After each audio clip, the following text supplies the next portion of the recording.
Graça e paz, querida igreja. E hoje, meus queridos, nós daremos continuidade à nossa série de mensagens, O Deus da Provisão. E hoje a gente dá continuidade já caminhando para o fim. Não terminaremos nesse domingo, mas no próximo domingo, com a graça de Deus, encerraremos essa série de mensagens e continue orando. Continue orando porque outras mensagens virão, outras séries virão. Isso tudo no intuito de glorificarmos a Deus e recebermos dele cada vez mais um alimento espiritual que pode nutrir a nossa vida e nos capacitar cada vez mais a viver para a glória de Deus. E eu gostaria que os irmãos abrissem suas Bíblias então, no livro de Ruth, capítulo 4. Farei a leitura desse texto nos versículos de 1 a 12 e peço a atenção dos queridos irmãos a essa leitura. O texto também será projetado, mas você que tem essa intimidade com a sua Bíblia aí, gosta de ler na sua Bíblia, isso é muito bom. E vamos juntos prestar atenção àquilo que Deus tem a nos ensinar em mais essa noite. O texto da palavra de Deus nos diz: Boaz foi até o portão da cidade e sentou-se ali. Eis que o resgatador de que Boaz havia falado ia passando. Então ele o chamou. Ó fulano, chegue até aqui e sente-se. Ele foi e se sentou. Então Boaz chamou 10 homens dos anciãos da cidade e disse: sentem-se aqui. E eles se sentaram. Boaz disse ao resgatador, Noemi, que voltou da terra dos Moabitas, pôs à venda aquele pedaço de terra que foi de nosso parente, Elimeleque. Então resolvi informá-lo disso e dizer a você: compre essas terras na presença dos que estão sentados aqui e na presença dos anciãos do povo. Se você quer resgatá-las, faça isso. Se não, diga para que eu saiba, porque não há outro que possa resgatá-las a não ser você, e depois de você, eu. Então ele respondeu: eu vou resgatar essas terras. Boaz, porém, lhe disse: no dia em que você receber essas terras da mão de Noemi, também terá de receber Ruth, a moabita, já viúva, para perpetuar o nome do esposo falecido na herança dele. Então o resgatador disse: nesse caso não poderei fazer o resgate, para não prejudicar a minha própria herança. Faça você uso desse meu direito, porque eu não poderei fazê-lo. Este era antigamente o costume em Israel quanto a resgates e permutas. Quem queria confirmar um negócio, tirava a sandália do pé e a entregava ao outro. Era assim que se confirmava um negócio em Israel. Por isso, quando o resgatador disse a Boaz: faça você o resgate, tirou a sandália do pé. Então Boaz disse aos anciãos e a todo o povo: hoje vocês são testemunhas de que comprei de Noemi tudo o que pertencia a Elimeleque, a Quilion e a Malom. E também tomo por mulher Ruth, a moabita, que foi esposa de Malom, para perpetuar o nome deste sobre a sua herança, para que este nome não seja exterminado dentre seus irmãos e do portão da sua cidade. Hoje vocês são testemunhas disso. Todo o povo que estava no portão e os anciãos disseram: somos testemunhas. E disseram a Boaz: que o Senhor faça a esta mulher que está entrando na sua família como fez a Raquel e Lia, que edificaram a casa de Israel. E que você, Boaz, seja um homem poderoso em Efrata, e que o seu nome se torne famoso em Belém. Que com os filhos que o Senhor lhe der dessa jovem, a sua casa seja como a de Pérez, o filho que Tamar deu a Judá. Amém, meus queridos. Essa é a palavra do nosso Deus para a nossa breve reflexão dessa noite. Eu convido mais uma vez você a fechar os seus olhos. Vamos orar. Vamos pedir a orientação de Deus para esse momento em nossas vidas. Pai querido, obrigado por esse momento, essa oportunidade maravilhosa em que mais uma vez estamos diante da palavra do Senhor. Nós pedimos a tua sabedoria, a iluminação do teu Santo Espírito, que é capaz de falar a cada um de nós através da sua santa palavra. Venha tocar o nosso entendimento, o nosso coração, nos dando sensibilidade aos nossos ouvidos, aos nossos desejos, o nosso discernimento, para que assim, Deus, a tua vontade continue sendo feita em cada um de nós. Queremos a tua vontade, não a nossa. Nos abençoe, é a oração que te fazemos em nome de Jesus. Amém. Amém, meus queridos. Quando nós lemos aqui esse início do capítulo 4 aqui de Ruth, esses versículos iniciais de 1 a 12, nós passamos a perceber algumas coisas interessantes. Uma delas é que quando se fala acerca de nome, nós vemos aqui que existem alguns nomes que são dignos de serem lembrados. Por um outro lado, existem alguns outros nomes que não são tão dignos assim de serem lembrados. E uma das questões levantadas aqui no livro de Ruth, de fato, é o seguinte: olha, como é que o nome de Elimeleque deve ser preservado em Israel já que ele faleceu, seus filhos faleceram, e agora está apenas a sua esposa e a sua nora viúvas. Noemi, sua viúva já não tem condições mais de ter filhos. A gente viu isso desde o primeiro capítulo, ela mesma disse isso às suas noras, dizendo o seguinte: olha, voltem para suas casas, suas antigas famílias. Eu não tenho condição de dar mais filhos para que vocês se casem. Já estou velha. Essa condição não existe mais para mim. Noemi sabia da sua condição, ela não conseguiria dar continuidade à sua família. Ruth, por outro lado, da mesma forma, viúva, sem filhos. Essa era a condição que elas viviam, meus queridos. Nós já vimos acerca disso. Mas algo interessante é que quando nós falamos acerca do nome, essa realidade do nome dentro da cultura judaica tem um peso muito grande. Porque quando se fala acerca do nome, dentro da cultura do povo de Deus, do povo de Israel, significa o seguinte: o nome precisa ser perpetuado na terra prometida, aquela terra que Deus deu em herança ao seu povo quando os tirou da escravidão do Egito. Aquela terra vai ser perpetuada como herança exatamente através da perpetuação de uma família. E eles se entendiam como sendo abençoados por Deus a partir do momento em que eles eram prósperos em progredir como uma família. Ou seja, se não existisse mais a família, como no caso de Noemi e Ruth, se elas não conseguissem mais se casar e ter filhos, acabava-se o nome deles. O nome de Elimeleque seria exterminado no meio do povo de Deus, e isso traduziria em maldição na vida deles. Essa era a realidade que Noemi e Ruth enfrentavam. Essa era a realidade dentro de uma cultura, meus queridos, que tinha na terra, na posse, tida como herança do Senhor Deus, na vida deles, algo abençoador. Algo sem o qual eles não conseguiriam mais viver a parte do povo de Deus. E essa era a crise vivenciada por Noemi e Ruth. Nós vimos no capítulo 3 que também uma esperança começa a ressaltar aqui na vida de Boaz. Boaz é exatamente aquele chamado resgatador, aquele que tem condições de mudar toda a perspectiva da história de Noemi, da história de Ruth, porque ele está nessa posição exatamente de fazer com que haja uma continuidade na família de Elimeleque, casando-se com Ruth, a moabita, e gerando então um futuro herdeiro, como nós veremos mais adiante, não dele, mas exatamente da família de Elimeleque. E Boaz, se você se lembra da nossa última mensagem, no final do capítulo 3, ele se compromete a resolver o mais rápido possível toda aquela situação, como nós vimos no capítulo 3. Só que ele introduz aqui para Ruth uma nota meio que de tensão, dizendo o seguinte: olha, ok, eu sou um resgatador de fato, mas existe um outro parente resgatador mais próximo do que eu. Talvez ele estaria ali jogando um balde de água fria em Ruth, mas essa não era a realidade. Porque de fato a disposição do seu coração era fazer com que as coisas dessem certo no relacionamento entre os dois. Ele se dispôs a resolver as coisas o mais rápido possível, mas ele deixa isso no ar. Existe um parente, um resgatador mais próximo do que eu.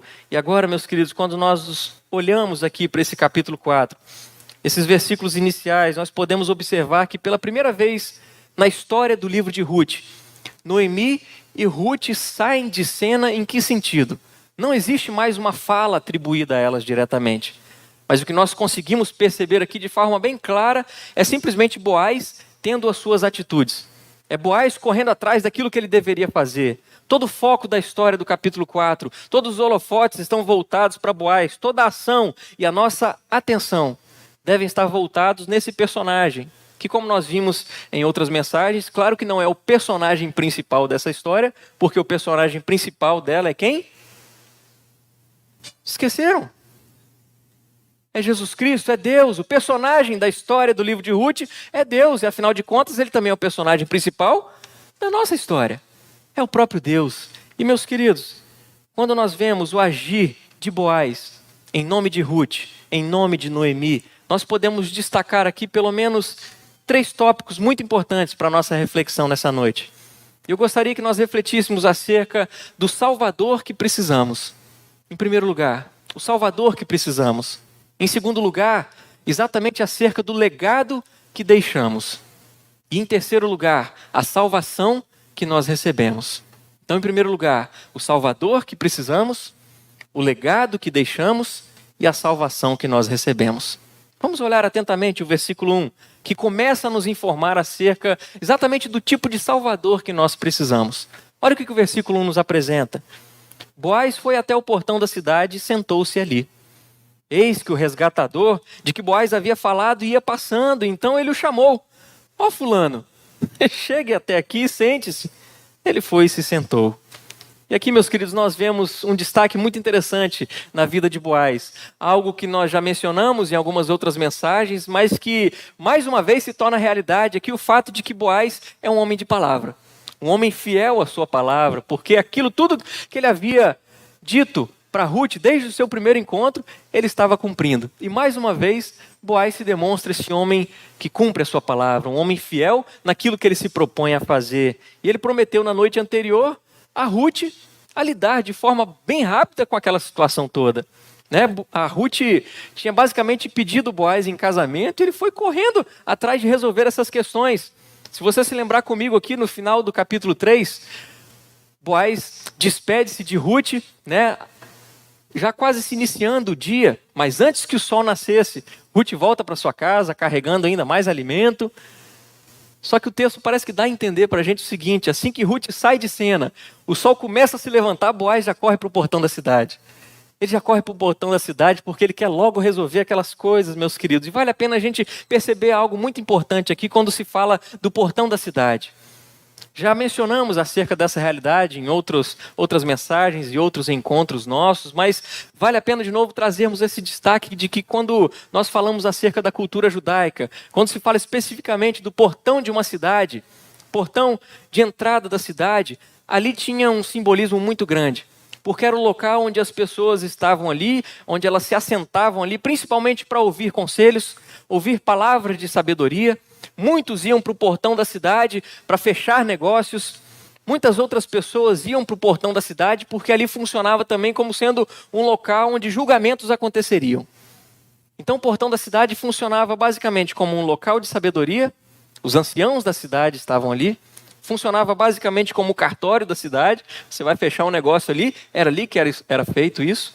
E basicamente se funcionava também como um tribunal. Essa era a função do portão da cidade. E quando Boaz se assenta nesse local, quando Boaz se assenta ali no portão da cidade, ele está publicamente, de maneira clara, declarando algum interesse. Ou ele tem algum negócio a tratar, ou buscar uma palavra de sabedoria, fechar algum negócio, ou que seja alguma causa julgada em seu favor. Boaz está se colocando de maneira pública e bem clara que ele tem algum interesse a ser tratado em sua vida. E meus queridos, olha o que o texto apresenta para nós. Boaz vai para o portão da cidade, se assenta ali, e o texto diz, olha que coincidência, o homem que ele estava falando que era o resgatador passou por ali. Coincidência, não é mesmo? Claro que não. Nós já vimos isso, não existem coincidências, o que existe é... Vamos falar mais alto, gente, para vocês me ajudarem aqui, que hoje eu estou meio surdo. Não existe coincidência, existe o quê? Providência. Meus irmãos, o que existe é providência de Deus. Quem estava passando ali naquele momento em que Boaz estava sentado no portão da cidade? O resgatador. Eis que o resgatador, aquele de quem Boaz havia falado, olha ele passando ali. Providência de Deus. E sabe o que isso comunica nas nossas vidas, meus queridos? Que Deus continua trabalhando. Deus continua trabalhando. Ele continua trabalhando nas nossas vidas. E aquilo que nós temos insistido em várias outras mensagens. Basta esperar e ver que Deus está trabalhando. Não existem coincidências. O que existe é a providência de Deus. E Boaz olha para aquele homem e diz, ó fulano, chega até aqui, sente-se. E logo Boaz convoca ali as suas testemunhas. Ele chama 10 dos anciãos ali e de maneira muito habilidosa ele começa a expor todos os seus argumentos.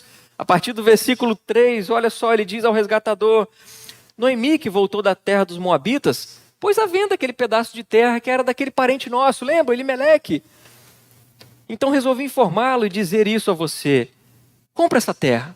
Compra essa terra aqui na presença dessas testemunhas, desses anciãos, daqueles que estão sentados aqui. Olha, se você quer resgatá-las, faça isso.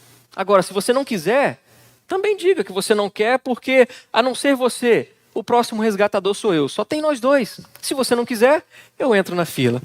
E o que aquele homem diz? É lógico que eu quero. Final do versículo 4 aqui apresenta para a gente, eu vou resgatar essas terras. Uma proposta foi apresentada para ele, uma proposta de um negócio muito bom. Porque, afinal de contas, se nos lembrarmos de tudo aquilo que nós já vimos até agora, no início do livro de Ruth, o que aconteceu na terra de Belém? Fome, não é verdade? Fome. Eles foram embora para Moabe, foram para outro lugar em busca do seu sustento, em busca do alimento, enfim. Aconteceu toda aquela tragédia, mas em um certo momento Noemi ouviu falar de que em Judá, que em Belém, novamente havia alimento. Por isso que era um negócio lucrativo, as terras estavam produtivas, aquele homem desperta aquele interesse rápido e diz, é claro que eu vou comprar essas terras. Muito obrigado por me dar essa dica, você é meu brother, né, meu amigão. Obrigado, vou comprar essas terras. Só que Boaz não tinha terminado com seus argumentos. Ele não tinha terminado de falar ainda, ele continua no versículo 5 aqui dizendo, olha, no dia em que você receber essas terras da mão de Noemi, também terá de receber Ruth, a Moabita, já viúva, para perpetuar o nome do esposo falecido na herança dele. Sabe qual foi a resposta daquele homem? Diante da continuidade aqui da fala de Boaz? Vai dar não. Se a história é essa, não quero mais não, Boaz. Não vai dar para mim. Nesse caso, não poderei fazer o resgate para não prejudicar a minha própria herança. E a gente precisa destacar essas palavras desse homem.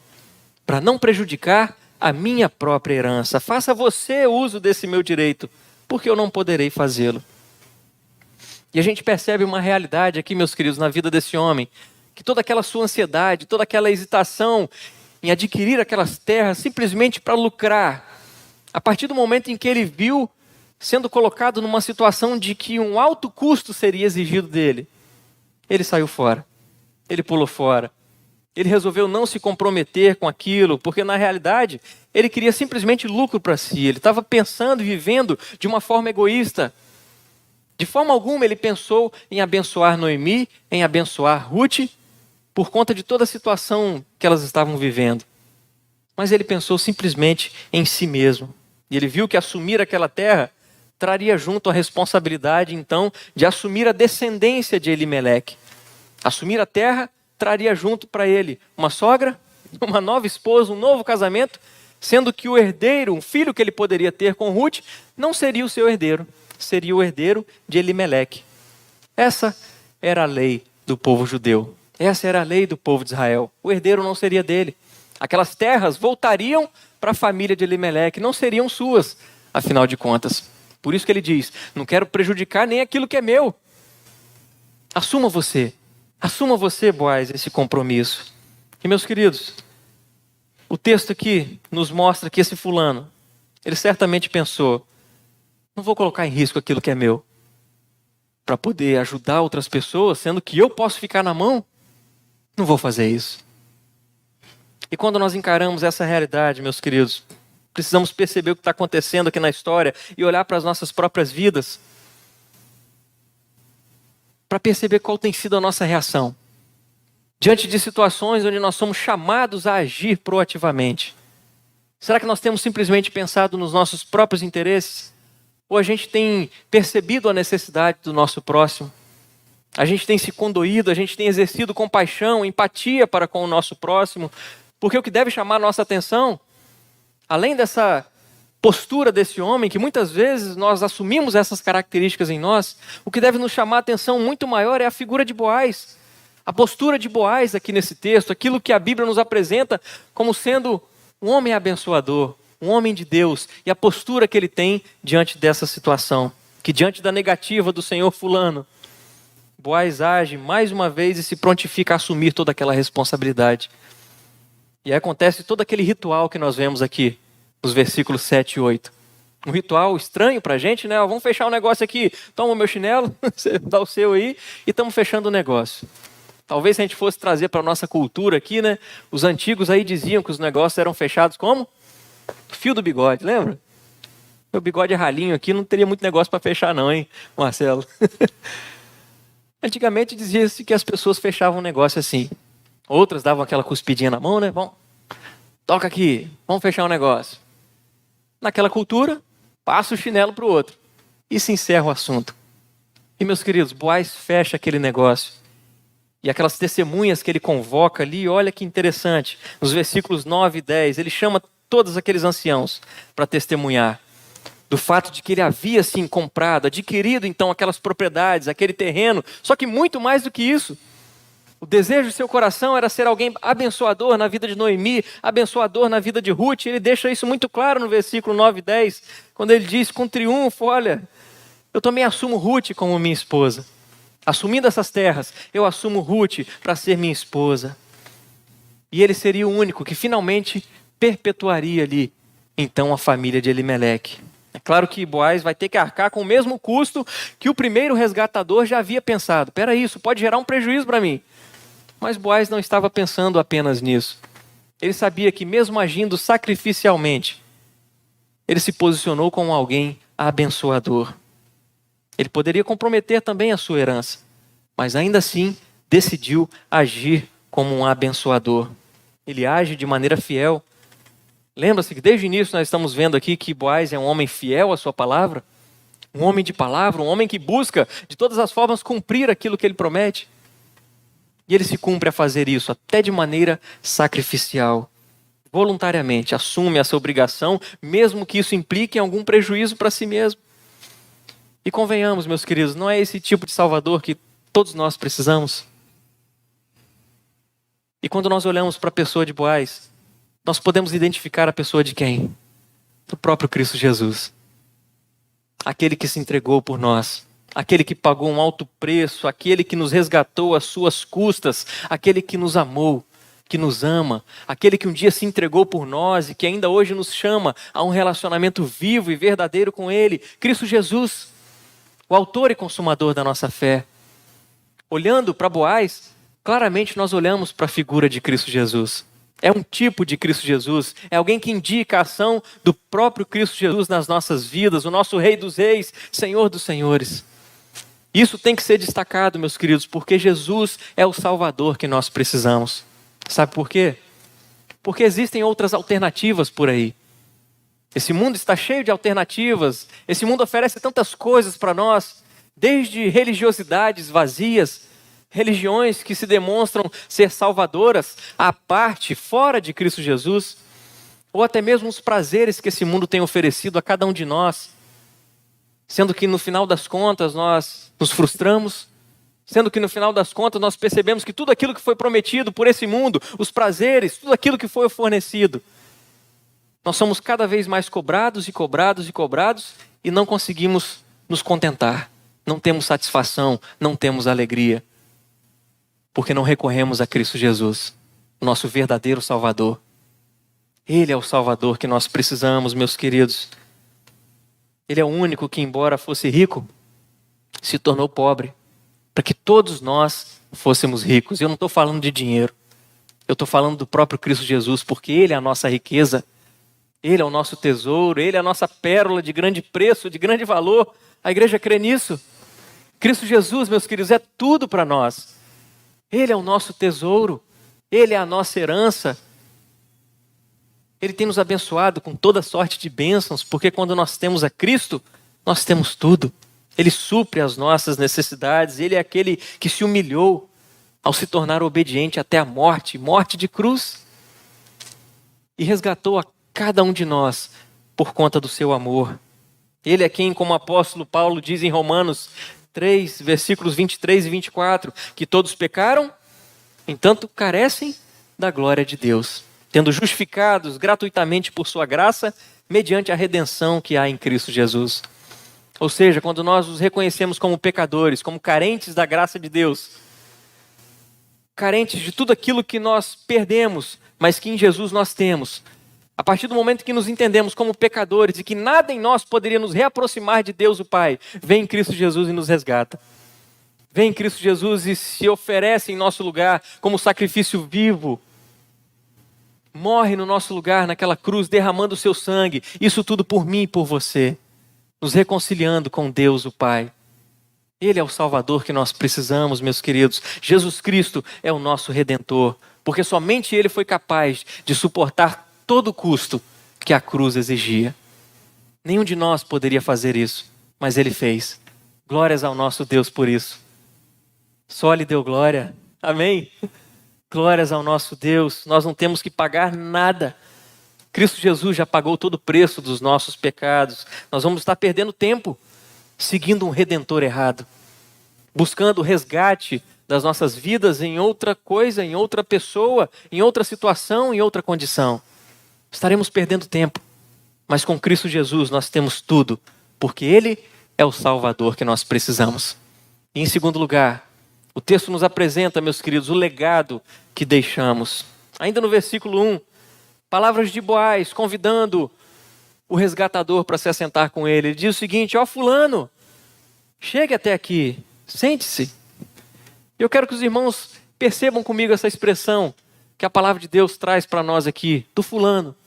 Ó fulano, chega até aqui, sente-se aqui. Você já parou para pensar acerca disso? Por que fulano? Por que não tem o nome dessa figura aqui nessa história? Meus queridos, essa é a grande ironia da parte aqui da história que nos mostra essa realidade de um homem que foi esquecido, propositalmente não foi mencionado na história, exatamente porque, apesar dele ser o primeiro na linha ali de sucessão no que diz respeito ao casamento levirato, ao assumir em resgate alguém, ele não decide fazer aquilo. E por conta disso, alguém que simplesmente estava pensando em seu próprio nome, alguém que estava pensando em si mesmo, teve o seu nome destituído do livro da história. Teve o seu nome destituído de qualquer lembrança. O texto bíblico simplesmente apresenta para nós aqui como sendo o fulano e também como o resgatador. O texto não mostra para nós o nome dessa pessoa, meus queridos. E como nós falamos desde o princípio, quando nós falamos acerca de nome, para a cultura judaica isso tinha um peso. Nas escrituras, ter o seu nome apagado da história é basicamente você ter uma perspectiva terrível, é um símbolo de uma condenação de Deus. E alguns textos bíblicos nos mostram essa realidade. Por exemplo, em Deuteronômio, no capítulo 9, se você ler em casa esse texto, vai se lembrar de uma história em que Moisés estava no alto do Monte Sinai. Deus estava entregando para ele as tábuas de pedra da lei, os 10 mandamentos ali descritos com o dedo do próprio Deus. Deus chega para Moisés e fala o seguinte: Moisés, volta depressa para o acampamento que aquele povo já desandou. Um povo teimoso, um povo de dura cerviz. Eu vou destruir esse povo, eu vou acabar com o nome desse povo, vou exterminá-los da face da terra. E eu vou fazer de você uma nação forte. Moisés intercede por aquele povo. Mas, meus queridos, percebam o peso que tinha isso para a vida do povo judeu. Ser exterminado, o nome da face da terra é ser amaldiçoado por Deus. O salmista Davi, no Salmo 109, declara o seguinte acerca dos ímpios: desapareça a sua posteridade e que o seu nome se extinga da geração seguinte. Ou seja, existia um certo peso ter o seu nome destituído do livro da história, da membresia do povo de Deus. Isso era maldição. Isso era terrível para aquele povo, meus queridos. E é isso que o senhor fulano aqui poderia ter evitado para a família de Elimeleque. Mas exatamente porque ele pensou nele mesmo, exatamente porque ele pensou no seu próprio nome, é exatamente e precisamente aquilo que ele acaba experimentando. O seu nome foi esquecido, o seu nome foi apagado. E é interessante que existem 2 redentores aqui na história. Um, o senhor fulano, que teve o seu nome apagado, e o outro redentor, a figura do próprio Boaz, que serve ao seu próximo. E por conta disso, o seu nome não é esquecido. E quantos ensinamentos isso traz para as nossas vidas, meus queridos? Acerca de como nós temos vivido diante do Senhor Deus, com as nossas atitudes, com as nossas palavras, com os nossos pensamentos, no sentido de sermos pessoas abençoadoras, servindo ao nosso Deus de coração, em espírito e em verdade, adorando com tudo que temos, com tudo que somos. Quando olhamos para aquilo que o Evangelho de João traz para nós, no capítulo 12, versículos 25 e 26, a palavra de Deus diz, o próprio Jesus afirmando: quem ama a sua vida, perde-a. Mas aquele que a odeia, aquele que odeia a sua vida neste mundo, irá preservá-la para a vida eterna. Se alguém me serve, siga-me, e onde eu estou, ali estará também o meu servo. E se alguém me servir, meu Pai o honrará. Essa é a realidade que Cristo Jesus apresenta a cada um de nós, meus queridos, quando nos dispomos a servi-lo, quando nos dispomos a segui-lo, quando fielmente e obedientemente servimos ao nosso próximo, porque amamos os nossos irmãos, afinal de contas, amamos a Deus acima de todas as coisas. E quando amamos a Deus, somos impelidos a amar o nosso próximo, a nos importar com o nosso próximo. Exatamente o oposto daquele que procura fazer um nome simplesmente para si, daquele que é egoísta, daquele que pensa em si mesmo. Essas pessoas, no final das contas, acabam perdendo o seu nome. Acabam sendo apagados dos registros, não são lembrados na história. Mas quem quer que esteja disposto a pagar o preço de servir o próximo, esses sim são honrados por Deus. Esses sim são lembrados e nós temos a certeza de que os nossos nomes estão escritos no livro da vida. A igreja crê nisso? Amém. Podemos trazer como exemplo aqui várias outras passagens que nos mostram acerca dessa realidade. Talvez você se lembre da história de Maria, irmã de Marta e Lázaro, no momento em que ela quebra um vaso de um perfume muito caro e joga na cabeça de Cristo Jesus ali, aquele perfume que sobe um aroma muito agradável ali, um perfume caro, e ela foi criticada por todos os discípulos, principalmente por Judas, como o Evangelho de João traz para nós. Mas lá no Evangelho de Mateus, olha o que o texto nos diz, palavras de Cristo Jesus: em verdade lhes digo que por onde for pregado em todo o mundo esse Evangelho, também será contado o que ela fez para a memória dela. Ou seja, meus queridos, quando nós nos dispomos, mesmo que de maneira sacrificial, a servir o nosso próximo, Maria deu algo de valor que ela tinha. De repente ela não conseguiria nunca mais comprar um perfume tão caro daquele, mas ela deu para Cristo Jesus. Quebrou aquele perfume, colocou-o sobre Cristo Jesus. Se dispôs sacrificialmente a servir a Cristo Jesus. Assim temos que ser cada um de nós, meus queridos.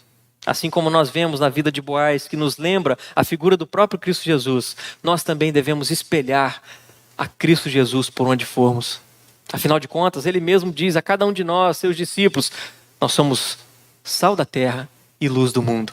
Nós estamos aqui para dar sabor, trazer sabor a esse mundo decadente, caído, e a iluminar esse mundo que está em trevas, que jaz no maligno. Nós devemos fazer a diferença, meus irmãos, amando a Deus sobre todas as coisas e amando o nosso próximo como a nós mesmos. E algumas perguntas se fazem necessárias para nós nessa noite.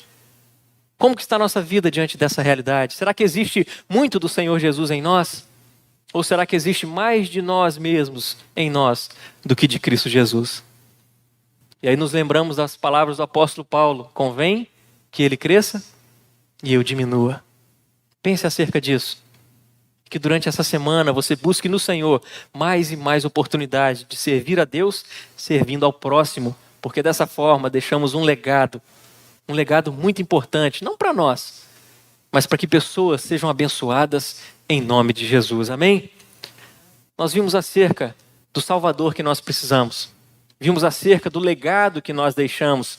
Em terceiro e último lugar, nós vemos aqui agora nesse texto apresentado acerca da salvação que nós recebemos. Olha comigo os versículos 11 e 12, que diz o seguinte: todo o povo que estava no portão e os anciãos disseram: somos testemunhas.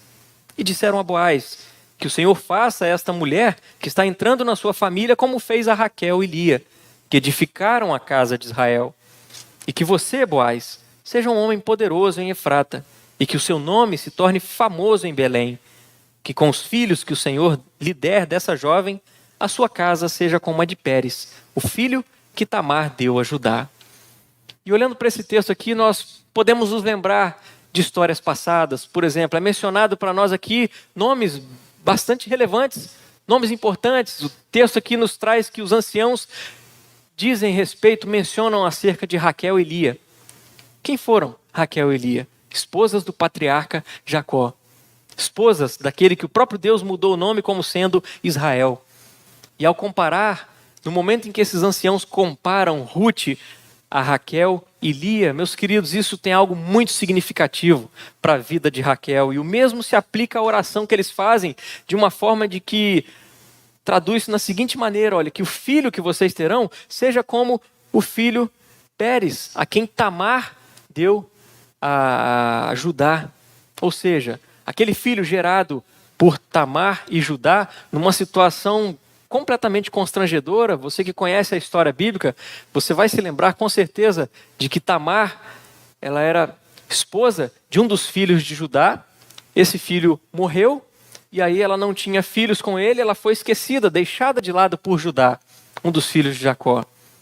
E aí ela se veste como uma prostituta cultual exatamente para poder atrair a Judá e assim ter um relacionamento com ele e poder gerar um filho dele para que o nome de sua família não se perdesse. E assim ela fizesse parte da família de Judá. Muito diferente de Ruth, que agiu de maneira graciosa, que agiu de uma maneira pura, agiu com integridade, mas ainda assim aquilo que os anciãos querem retratar aqui, mencionando Raquel, mencionando Lia, mencionando Tamar. Meus queridos, Tamar como sendo também uma gentia, uma estrangeira, que se achegou agora ao povo de Israel, ao povo de Deus. Quando esses anciãos fazem essas conexões, é exatamente isso que eles querem dizer. Olha, Ruth agora é uma de nós. Ela faz parte do povo de Deus. E aí nós podemos observar que a fé que Ruth tinha, desde o início da história, quando nós vemos em suas palavras no capítulo 1, não me inste para que te deixes, não insista, Noemi, para que eu vá embora, porque o seu povo é o meu povo e o seu Deus é o meu Deus. Agora se traduzem de uma forma tão real, em que os anciãos abençoam aquela união e dizem, olha, que ela seja abençoada, assim como Raquel, assim como Lia, assim como a Tamar, que deu à luz a Pérez, que continuou com a geração de Judá. E meus queridos, aquela bênção chega exatamente no entendimento de que Deus é o Deus da provisão, o Deus da providência. Porque quando nós olhamos para a história, o antecessor direto de Boaz é quem? O próprio Judá. Judá é o antecessor de Boaz, meus queridos, e que o texto traz para nós aqui, diante dessa realidade, é que Boaz, sendo esse resgatador, tudo aquilo que ele faz por Ruth, tudo aquilo que ele faz por Noemi, traduz-se em bênçãos, de maneira que aqueles anciãos abençoam, dizendo o seguinte, você será essa matriarca de toda uma geração, herdeira das matriarcas de Israel e a cuidadora do futuro de Judá. E assim como nós vemos aqui nesse capítulo 4, meus queridos, que toda a ação recai sobre Boaz, é exatamente aquilo que nós podemos destacar na pessoa de Cristo Jesus, naquilo que ele fez por cada um de nós. Porque como é que nós conseguimos vir de fora para dentro do povo de Deus, para a família da fé, para o lar do Senhor Deus? Nós, uma vez estrangeiros, como que nós podemos fazer isso? Será que é pelo mérito próprio? Claro que não. Nenhuma ação que nós venhamos a fazer pode nos qualificar para sermos família de Deus. Mas nós devemos descansar, assim como Noemi e Ruth, descansar inteiramente no trabalho daquele que é o nosso Redentor, que é Cristo Jesus. Nosso Senhor, nosso Salvador, Ele é quem nos traz de fora e nos inclui em seu povo. Ele é quem nos leva de um lugar de exclusão para a família de Deus. É Ele, meus queridos, que tem toda a ação. Como nós dissemos desde o início, Ele é que tem um papel principal de toda a nossa história, de toda a nossa vida. Quando nós vemos aquilo que o apóstolo Paulo traz em Efésios, capítulo 2, versículos 12, 13 e 19, nós vamos entrar nessa história, porque faz parte das nossas vidas. O texto diz, naquele tempo vocês estavam sem Cristo, separados da comunidade de Israel, e estranhos às alianças da promessa, não tendo esperança e sem Deus no mundo. Mas agora, em Cristo Jesus, vocês que antes estavam longe foram aproximados pelo sangue de Cristo. Assim, vocês não são mais estrangeiros e peregrinos, mas concidadãos dos santos e membros da família de Deus. E o que eu quero dizer para você, meu irmão, minha irmã, é que não importa o quão longe você acha que está do Senhor Deus, ou da igreja do Senhor Jesus, da família da fé, mas através de Cristo Jesus existe um caminho de volta. Existe um caminho para o lar. Nós estamos aqui exatamente para ser bênção na vida uns dos outros, porque entendemos que Cristo Jesus abriu esse caminho e que nele nós temos a salvação. E que somente através do amor dele nós podemos amar uns aos outros e fazer parte dessa família.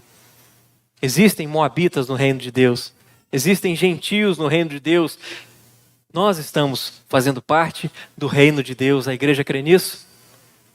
O evangelho torna, meus queridos, santos em pecadores. Perdoa aqueles que são culpados. Perdoa os nossos pecados, limpa o nosso coração sujo, a nossa mente contaminada pelo pecado, liberta os cativos e os oprimidos. E essa boa nova é exatamente o fato de que existe libertação para mim e para você. Existe libertação em Cristo Jesus e há um espaço para todos nós no reino de Deus, no povo de Deus. E fica aqui o convite a cada um de nós a nos atentarmos dia após dia para essa realidade de que tudo que nós precisamos é de um Redentor. Tudo que nós precisamos é de um Redentor, que nós precisamos é de Cristo Jesus nas nossas vidas. Porque quanto à salvação, basta confiar e descansar em Cristo Jesus. Ele é quem morreu na cruz no nosso lugar e resolveu o maior problema nosso, que são os nossos pecados. Ele nos perdoou e garantiu para nós a vida eterna com Ele. Amém? Nós temos um Redentor, Cristo Jesus. O Salvador que nós precisamos é o Senhor Jesus. O legado que nós deixamos, o legado que nós plantamos é de um amor a Deus e um amor à sua causa, para que assim nós venhamos a confirmar cada vez mais e ter paz em nossos corações, que os nossos nomes estão inscritos no livro da vida. Exatamente porque a salvação que nós precisamos, Cristo Jesus conquistou para nós na cruz. Um dia estávamos distantes e fomos aproximados. Um dia estávamos perdidos e fomos encontrados. Um dia estávamos sem esperança e nos agarramos a Cristo Jesus, que nos deu tudo aquilo que nós precisávamos e nos faz olhar agora para um futuro não tão distante, em que Ele virá para buscar a sua igreja e reinaremos com Ele nos céus dos céus. Amém? Que Deus assim nos abençoe. Quero convidar você a se colocar de pé. Nós vamos orar.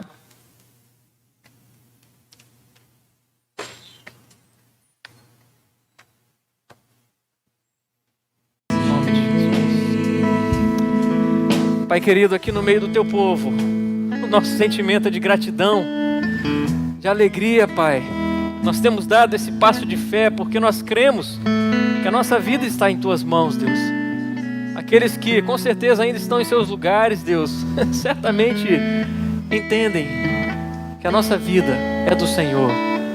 Todos nós queremos mudança, não queremos ser iguais, nós precisamos de Ti para promover isso mais e mais em nossas vidas. Por isso, Deus, toca no profundo do nosso coração, muda a nossa alma, o nosso interior, Deus. Nós precisamos disso.